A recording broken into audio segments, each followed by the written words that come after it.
Full disclosure, I am not a Frozen hater. I do not have Frozen fatigue. In my view, Frozen is one of the best recent Disney animation films and quite possibly in the top 5 of their all-time canon. Now, that said, I was really disappointed when I heard that Disney was going to put a 21-minute Frozen short in front of Pixar's Coco. In fact, Olaf's Frozen Adventure is the first time that I know of where Disney is actually reaching across to Pixar and placing a short in front of one of their movies. Typically, Pixar has its free reign on all of the shorts that come before the movie. Now, there may be a few reasons why Disney is doing this. Coco deals with the land of the dead, and that could be a little bit strange and a little bit out of the ordinary for the typical movie consumer. In addition, in 2013, Disney tried to trademark the phrase Dia de los Muertos, or Day of the Dead, as part of their legal preparations for Coco. This led to an outcry in the Hispanic community, and none was louder than cartoonist Lalo Alcaraz, who drew a picture of Mickey basically rampaging over the Hispanic culture. In episode 36 of the Disney Movie Review, we talked about how Alcaraz was leading this effort, and Disney actually ended up bringing him on to become a consultant on Coco. So Pixar has received pushback from mainstream audiences. They've also received pushback from the Hispanic community. And as if that wasn't enough, 20th Century Fox is working on their sequel to their 2014 movie, The Book of Life, which currently has an 82% on Rotten Tomatoes.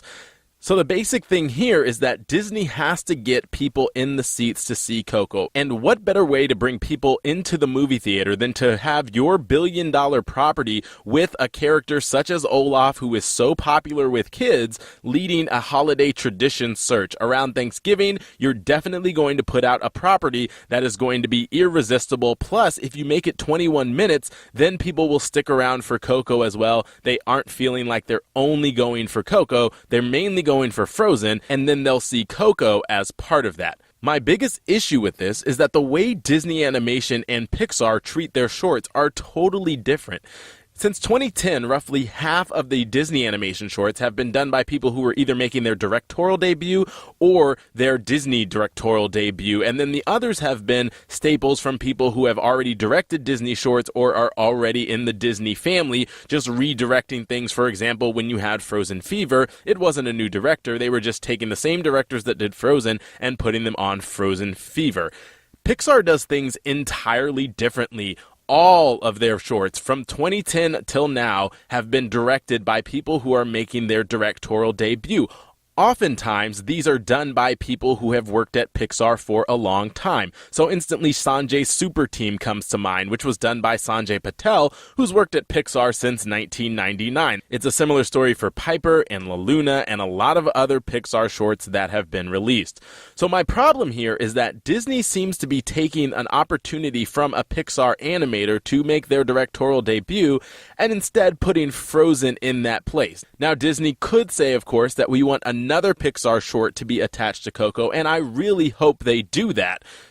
But there is another thing that could be going on here. Disney could, in fact, just be doing a profit grab. It could have nothing to do with the quality of Coco, could have nothing to do with the potential fan reception of Coco. And the more I look at this situation, the more I kind of lean in that direction. The teaser trailer for Coco on YouTube has more than 7 million views. In fact, that's the same number that the Inside Out teaser trailer has all time. So Coco is already doing better than Inside Out did on its initial release. So I don't think that Coco is really going to have a problem bringing in fans, and I'm left with this conclusion that Disney is actually just trying to do a profit grab with Frozen, which I am totally fine with because honestly, Disney is a publicly traded company and they have to make a profit.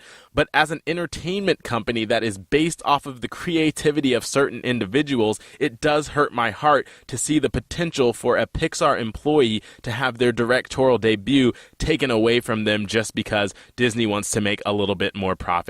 We talk about this a lot more on episode 137 of the Disney Movie Review. You can find that at www.thedisneymoviereview.com/137.